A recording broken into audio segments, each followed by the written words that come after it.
ഇത്തവണ കാലവർഷാരംഭത്തിലുണ്ടായ കനത്ത മഴയും കാറ്റും കാന്തല്ലൂരിലെ പ്ലം കർഷകർക്ക് വലിയ തിരിച്ചടിയാണ് സമ്മാനിച്ചത്. കാറ്റിലും മഴയിലും പഴങ്ങൾ വ്യാപകമായി നിലം പതിച്ചതാണ് കർഷകർക്ക് വിനയായത്. മെച്ചപ്പെട്ട വില ഉണ്ടായിരുന്നിട്ടും പഴങ്ങൾ കൊഴിഞ്ഞു പോയതോടെ അതിന്റെ പ്രയോജനം ലഭിക്കാതെ പോയതായി കർഷകർ പറയുന്നു.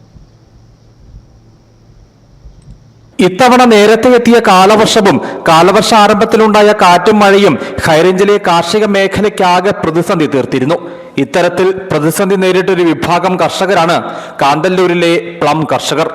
മൂപ്പത്തി പാകമാവുന്ന പ്ലം പഴങ്ങളുടെ വിളവെടുപ്പ് പൂർത്തിയാകുന്നത് മെയ് മാസം അവസാനത്തോടെയാണ്.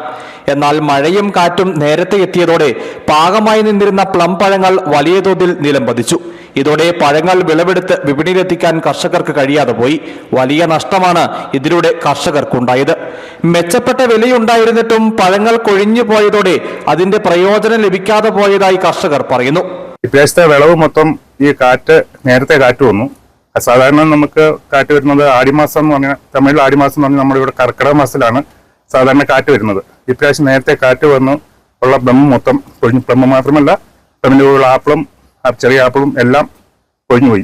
പൊഴിഞ്ഞപ്പോൾ കർഷകർക്ക് ഭയങ്കര നഷ്ടമാണ് ഉണ്ടായിരിക്കുന്നത്. കാരണം ഈ ഇപ്രാവശ്യം 200 രൂപയ്ക്ക് മേലിൽ വില വന്നതാണ്. ഇതിൻ്റെ അകത്ത് അത് ഉപയോഗിക്കാൻ കിട്ടിയില്ല. ആ വില നമ്മുടെ കർഷകർക്ക് പ്രയോജനപ്പെടുത്താൻ സാധിച്ചില്ല.